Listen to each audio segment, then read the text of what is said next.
Hi, welcome to Positively Sparking, a podcast on internet marketing, online productivity, and business. Today I'm with Dylis Guyan, international sales and marketing leader, coach, and speaker. Hi Dylis, welcome to the podcast. Thank you, Phil. Thank you for asking me. It's an absolute pleasure to be here.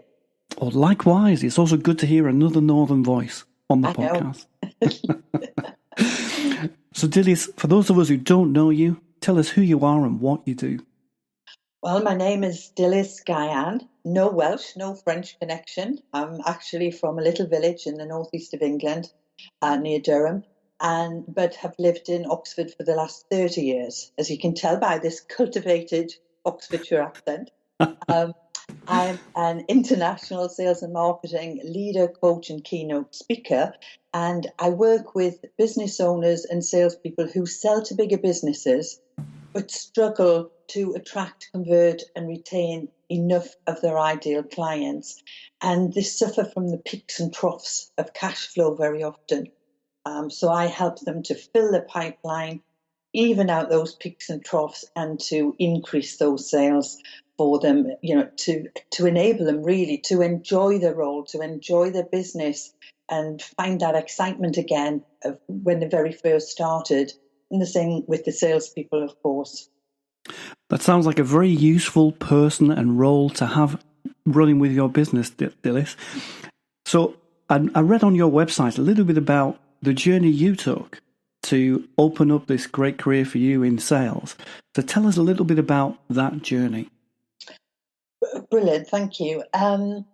Well, I started my career as in the bank, in fact, and then moved into financial services as a financial advisor, and 9 months later I was promoted to field sales manager, and 4 or 5 years later to regional director, where I was responsible for 70 advisors and 7 field sales managers, and all of the financial services targets for the bank branches in my region.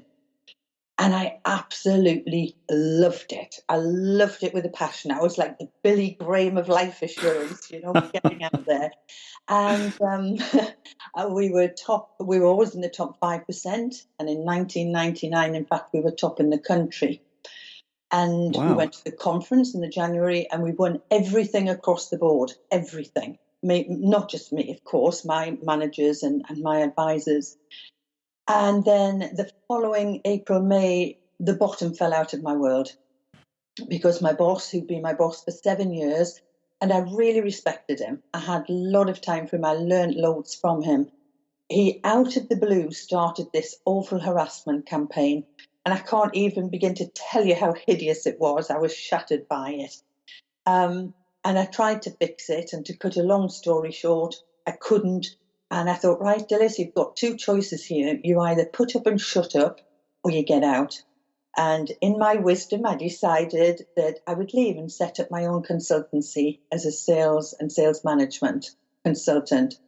And I mean, when I think about it now, I give myself kittens, a bit of a northern phrase there. I really scare myself, because I was a single parent at the time with 2 teenage children, and I literally went from boardroom to bedroom. And Wow. I thought, right, I've set my goals and put my plan together, and I thought I need to work out who I'm going to work with, because I knew I had to work with people who could pay and would pay. So I decided I would go straight into the blue chip market in financial services. And literally then, Phil, because there was none of the, social media and networking and internet facilities that we have now, I had my yellow pages and the telephone. And every day I made phone calls, every single day. And I got my first piece of work with Allied Dunbar, which is Zurich now, of course, in the first month, and then went on to work with Barclays, Barclaycard, Norwich Union, which is Aviva. I've worked for Parcel Force, Thornton's Chocolates, which was fabulous, the Royal Mail, and I've worked for a plethora of large corporates, international corporates, which has taken me around the world, and it's been fabulous. But about 5 years ago, the travelling, I was shattered with the travelling, and I think I'm just 27, but clearly I'm not 27. And I thought, I'm going to change my business model, and I'm going to bring my skills and knowledge to the SME market. So businesses who haven't got sales and marketing departments or training departments to help them with the sales effort, but are selling to bigger businesses. And so I gradually made the shift, and I now run workshops. I have private coaching clients. I have an online products now. And I'm still doing a little bit of corporate work, but not for the big international corporates. So that's where I am today, really. And as I was an evangelist in financial services, I'm an evangelist in this space, because I see business owners who are expert in what they do and passionate about what they do, but they're not expert at bringing in clients. And so, as I mentioned, they go through the peaks and troughs of cash flow. And sadly, many of them, in fact, go out of business within the first 5 years of starting. And then I see salespeople who will join a company and they get a ton of product training. They get a little bit of sales training. If they're lucky, a day out with the manager. If they're very lucky, they'll be sent on a one-day training course. And they get very little in prospecting training. And so they're given a target. The manager puts pressure on for them to achieve it. When they're falling short, which often they do, they get frustrated and they feel a failure, and eventually feel quite uncomfortable and leave and join another company and go through rinse and repeat. So I'm, like I said, I'm like an evangelist in this too, getting my message out, giving people the steps, and giving them the motivation and inspiration to implement what they learn. Wow, Dylis, I mean, what a story you have there. There's so many questions I could ask you. I'm sort of jotting down a few notes as you say things just to put them into the podcast. So, the first thing there I thought was really interesting for everyone to hear was how you had this fantastic corporate career and then suddenly this awful thing happens and that momentum that you had is ripped out from underneath you. Suddenly you're back home, 2 teenage kids, and there's this immediate need. And I guess from the experiences that you'd had and the knowledge that you'd gained, what you did really well was wake up one day and say, okay, this is my target market, blue chip financial companies. Yeah. And, that's such an important thing. In my world of online marketing, often the biggest mistake most companies make is they don't make a strong enough target within their marketing. They go too broad. So you did one great thing there. And then from there, you've developed your business, travelled around the world, which must have been fun, but I've been in a few airports myself, and I know it does get a bit tiring, and, jet lag is a really, really tough thing to get over for a change in time zones too many times. So then you focus on this SME market, which in many ways is you as well. It's like a reflection of you as a business where you're an SME selling to larger businesses in your services. And, we're the same at Positive Sparks. It's a really common part of the economy right now. I think I was reading somewhere that the sole trader or the business of less than 5 people will be by far the dominant part of the UK economy by 2020. Yes. I think I must have read the same article, Phil. Yes. So it's a huge need in what you're doing. But I'm wondering if people are also thinking, well, Dylis, are you a natural salesperson? Is there such a thing as that? What was it about you that helped you take to this so easily? Do you know, Phil, that's a really good question. People talk about natural salespeople. They can sell sand to the Arabs, and they've got they can talk the talk and so on. And it's actually not about that.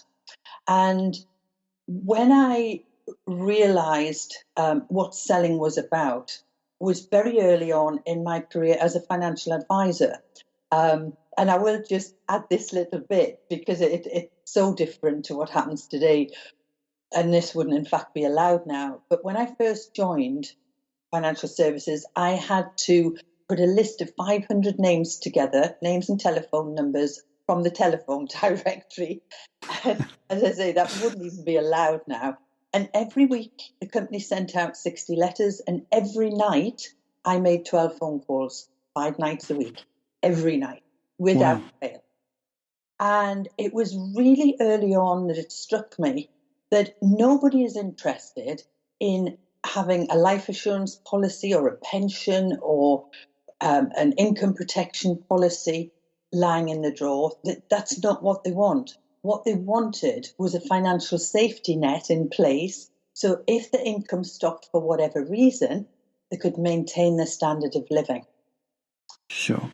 And that's what makes a good salesperson, for me anyway. It's that passion that I was committed to getting that safety net in place for as many people as I possibly could. And it probably goes back to when my dad died at 52. I'd left home by then, but there's still my brother and sister, twins, left at home. And practically every week my mother was in tears because they would say, can we go on the school trip? No, I'm sorry. Can we have Nike jeans? No, I'm sorry. We'll have to go to the market. Can we have, Nike trainers? Can we have Levi jeans? Which were the thing then. No, I'm sorry. And she just went from week to week trying to make ends meet. And that's what being a good salesperson is about. It's being passionate about the impact that you have on people's lives. It's about inspiring your prospective clients to take action on their vision, not yours, not your objectives, on their objectives, by doing it the right way. Definitely. So I hope that answers your question. I wouldn't It does. say I'm a natural salesperson. I love people, but I understand the impact that I can make on people and have on people. That was a great story, Dylis, because I think what came out for me was this story that you also gave about your own family and, you know, this awful thing of your father dying when he was 52. And so what I believe will have come out of your desire to help your customers was your own passion and belief in what you were doing. And that's again is something that I think all of us can tap into, because sometimes business can become about everything other than our passion, sometimes everything other than the customer, which is where it begins to separate and becomes about targets, and it's an internal thought, isn't it? What targets are we hitting? What are we earning in terms of the living? But really, business can be great when it helps people. Yes. It reaches out. What makes the difference. And in a similar way now, as a sales and marketing consultant, I think my passion lies here because my father, before he died at 52, had his own business, expert in what he did, passionate about it, but couldn't bring in enough customers. And we had the official receivers come in, and he was declared bankrupt. Or should I say the other way around, he was declared bankrupt, and we had the official receivers come in. And that is not a nice place to be. You know, they itemize everything, and it was a tragic situation, because what happened was that he lost his business, the employees lost their jobs, he lost his vehicles, he lost his house, and then he lost the family, because he was a bit of a drinker anyway, but the stress pushed him over the edge, and his behaviour became really intolerable.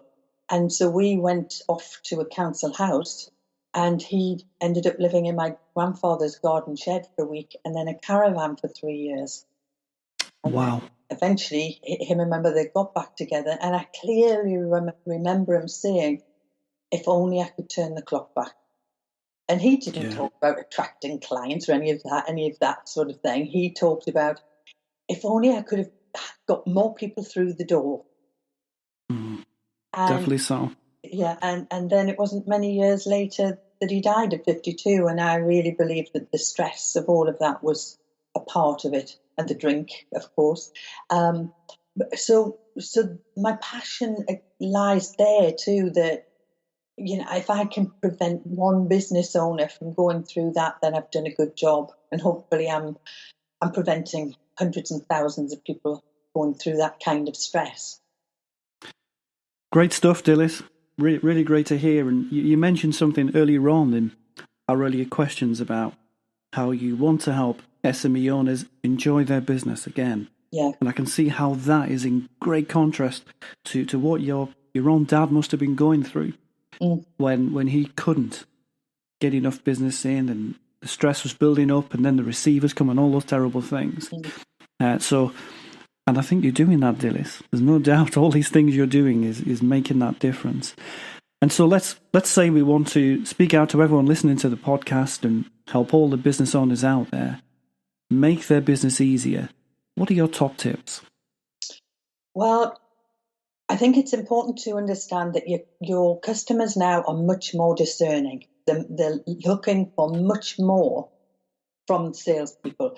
It's no longer good enough to just go along and talk about your product. Your customers are not interested. They can look on your website at your product. And so it's about understanding that you need to become that trusted expert, no matter what you sell. You have to be the person who not only understands let me get your teeth in, understands the product, but understands the problems that the product solves. But more than that, it's understanding that prospective client, understanding the world in which they operate, so that when you go in, you can bring those insights, you can become that trusted expert, you become the person that is indispensable. So they can do maybe without your product, but they can't do without you. And it's positioning yourself in that way so that people are seeking you out as opposed to you chasing clients.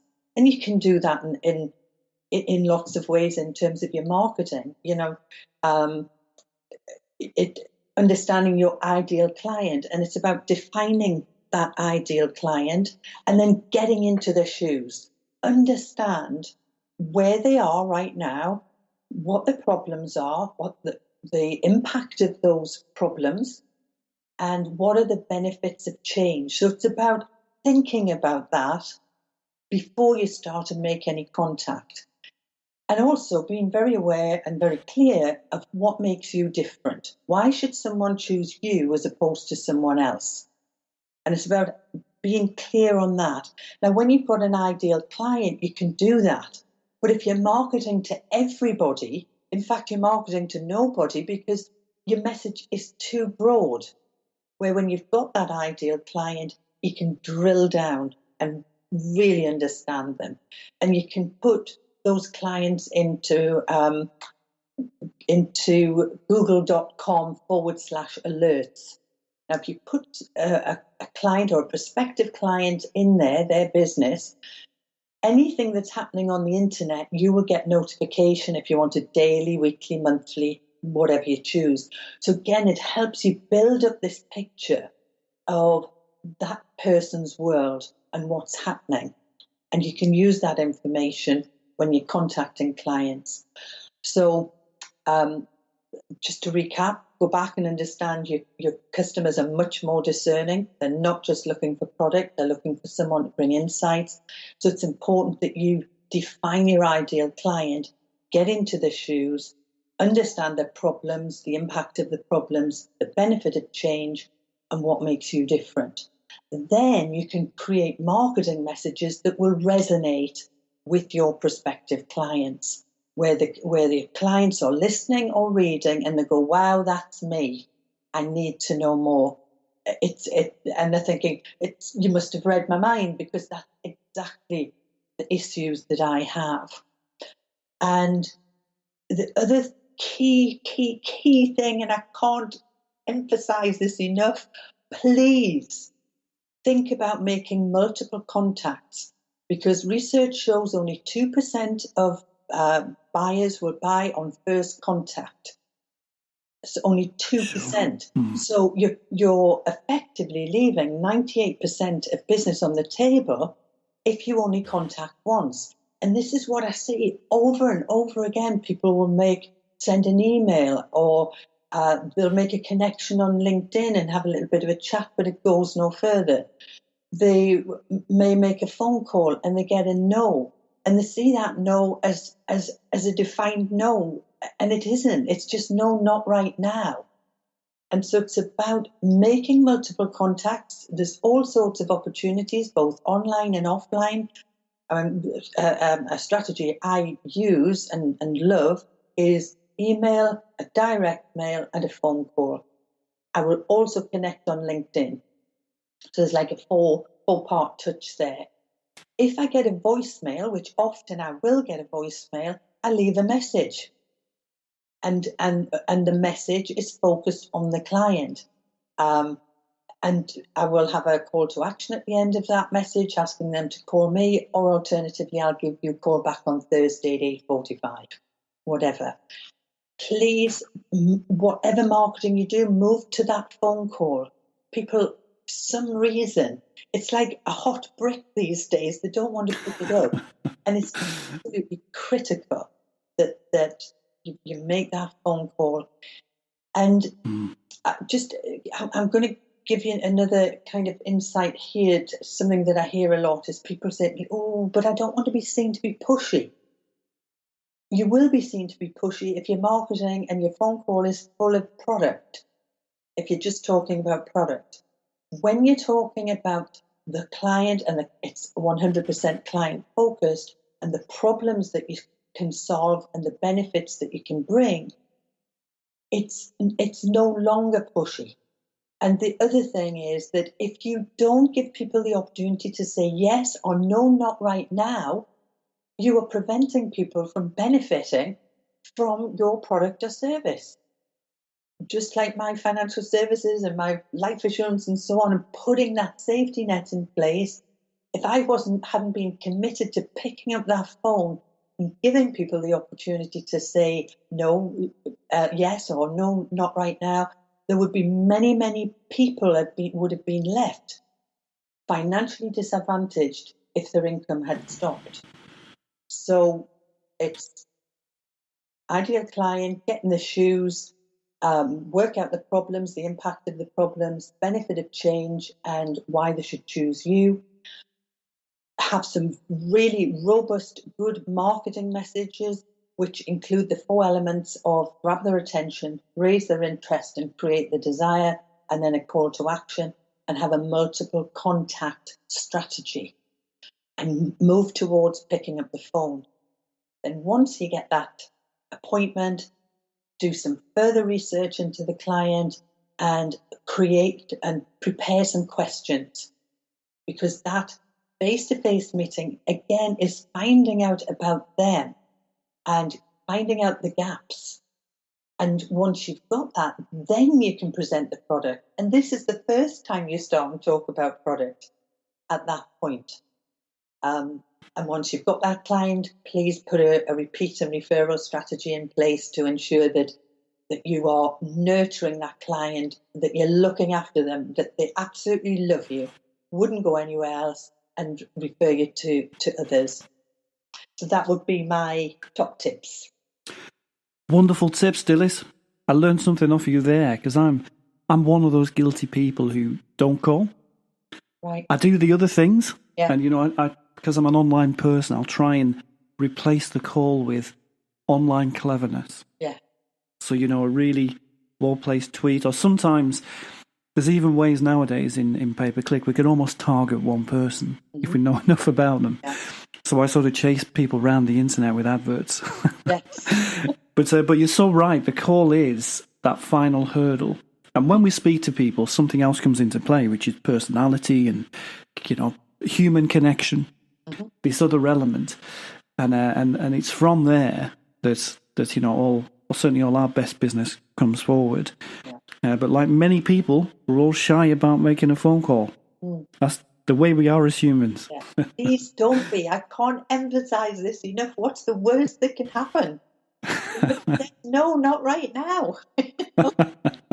But you create that connection, and it's, if I, from a standing start with no contacts, no network, didn't use agency, can generate business I generated 6 figures in my first year when I started off on my own as a consultant from a standing start, purely using the telephone.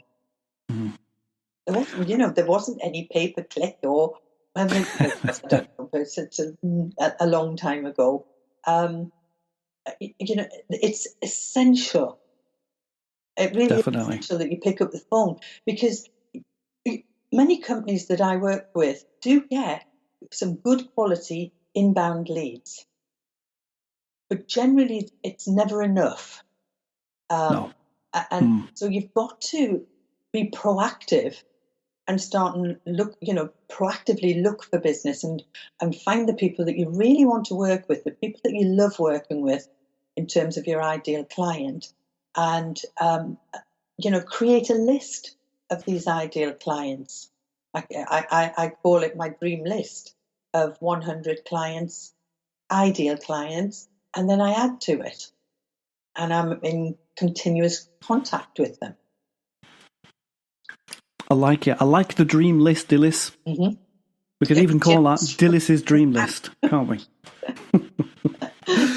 Great stuff. So all these wonderful tips you're giving us, we can also find on your new Facebook group, Increase Your Sales in 30 Days. So tell us a bit about that. Well, that's actually is my page. So it's Dylis Guyan, Increase Your Sales in 30 Days is my Facebook page. And I have a group called Inspired Selling. Right. Now, the benefit of having a page is that you can get all of the insights. So if I do a Facebook Live, which I have to put my hands up and say, I'm still working on myself to do these, which is ridiculous. I mean, I talk to audiences of hundreds, and I have recorded many, many videos, but doing this Facebook Live has just daunted me slightly.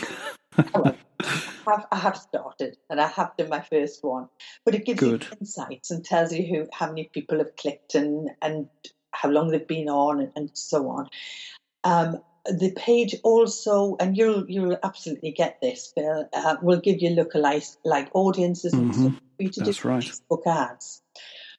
But the problem with the page is that the reach isn't great. It used to be, but it's no longer as good. The group, on the other hand, is really good for the interaction.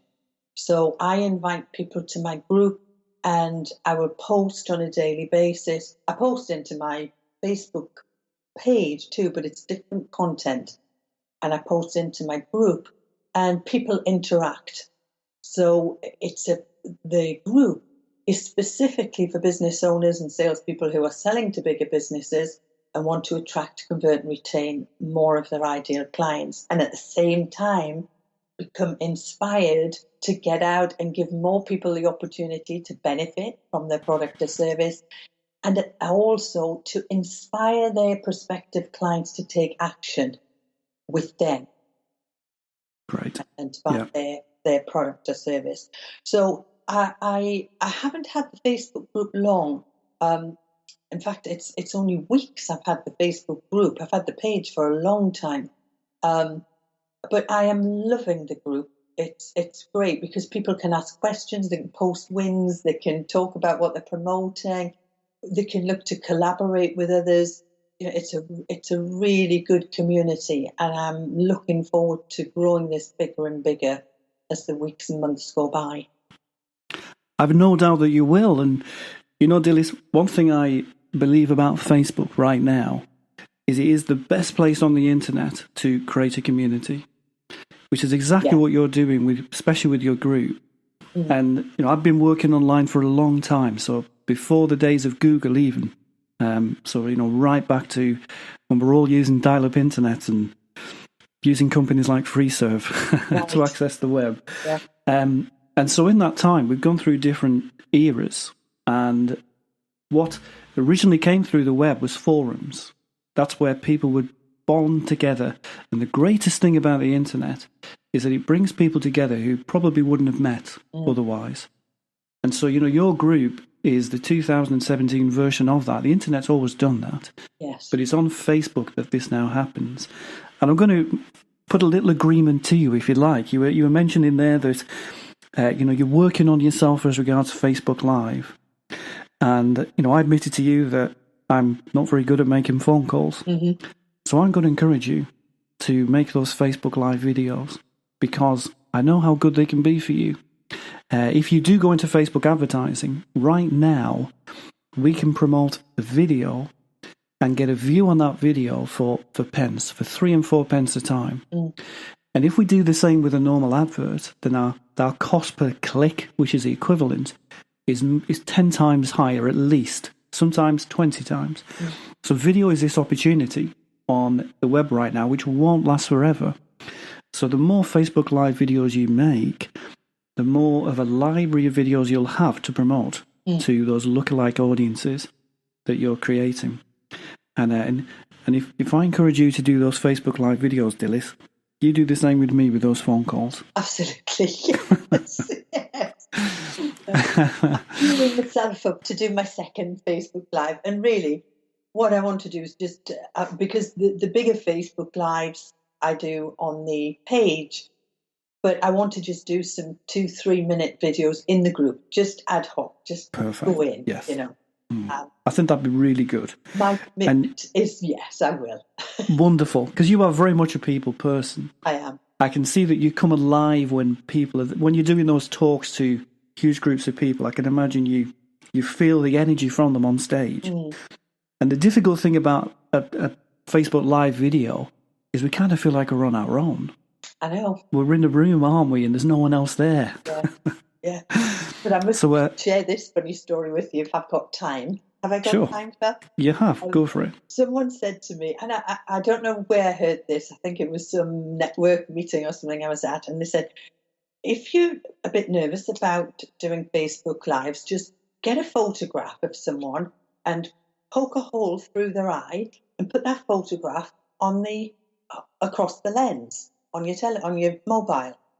Well, I didn't have a photo handy, but I had a train ticket on my desk. So I drew an eye on and put some eyelashes and poked the hole through and stuck it to my phone. And it actually was brilliant because it reminded me to keep looking at the lens.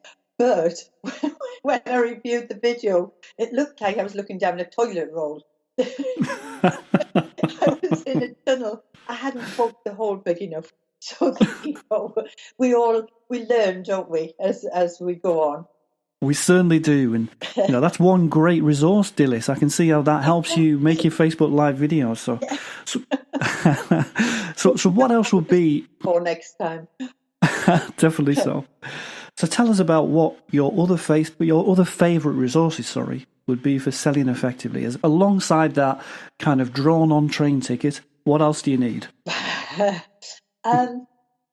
Do you mean resources as in my CRM system and other my platform for videoing? Because for my podcast, for example, I know we're using Skype today, but I love the Zoom platform. I think it's fantastic. It is. And that's my go-to resource for that. I use Simplero as my CRM platform. I've just changed from Entreport, but before that I was with MailChimp. Now MailChimp is brilliant. It's just it's free up to, I think it's 2,500. I think I'm not sure of that. Which is great for being able to send out multiple emails in one go. But it's really important to segment your list. So those who are prospects, those who've bought, and lists of people who've bought different products from you. So Simplero is what I'm using now, and I decided to use that because it's sort of it's multifunctional in that I can host my online programs on there. I can set up a membership site, and it's simple by name, simple by nature, and that's what I need because technology and I are not best friends. We're distant acquaintances, really. and so I need tech people to help me. So when you ask me my resources, really, it's my tech people who do all the doing for me. Well, that's a good resource to have. Yes. And Dylis, I understand what you're saying there about tech and yourself are acquaintances. But one great asset you have is that you have that ability and that knowledge from the world before the tech world became a dominant thing in our selling. So you bring those talents into the modern world, and I think most new online salespeople were the other way around. Just like I cannot make those phone calls. Yeah. It's because I don't have the grounding and the skills you've developed from the days of Yellow Pages and the phone. So I think that's a great link up to have. We always have to go and link up with people who are different to us, because if we do that with people who are the same, we just compete for the same area of what we need to do. Yeah. And Phil, none of this is hard. It's just about knowing the steps. But we don't know what we don't know, and therefore we're fearful and we don't do it. Definitely. So making the phone call is just understanding the simple process of what to say. And once you've got that, then you just get better and better and better at doing it. Practice makes perfect. Absolutely. Yes. Absolutely. You're inspiring me, Dylis. New year, lots of phone calls. Yes, indeed. So, Dylis, it's been fantastic to chat with you today. I've thoroughly enjoyed it. Likewise. But before you go, just tell us where we can find you online. Okay, there's a couple of places. Of course, you can go to my Facebook group, Inspired Selling, which gives you everything that I mentioned before. So I won't go over that again. Just suffice to say, it's specifically for business owners and salespeople who sell to bigger businesses to help them to attract, convert, and retain more of their ideal clients. You can also go to my website, which is www.dylisguyan.com, and I'll just spell that. That's DYLISGUYAN,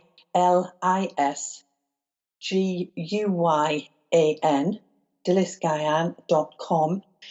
There is a free resource on there, 21 surefire ways to find your ideal client. And within that, it also talks about ideal client, how to profile them, why it's important, and a lot of what I talked about earlier around that. And once you've got that, then you will get future strategies and techniques to help you get better and better at selling to those bigger companies. Very good. So any final message you'd like to give to everybody, Dylis? There's two messages I want to give you. First of all, go out and expose yourself, metaphorically speaking. Don't be the best kept secret. And find a way and be the very best you can be.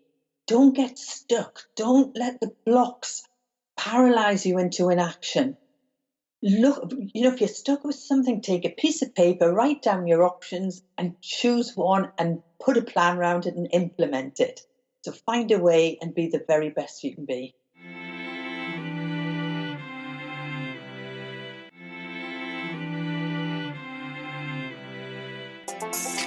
My name is Phil Byrne, and I'd like to thank you so much for listening today. I hope you got something really good to take away from this week's episode for you or your business. And you know what? I'd like to give you something more.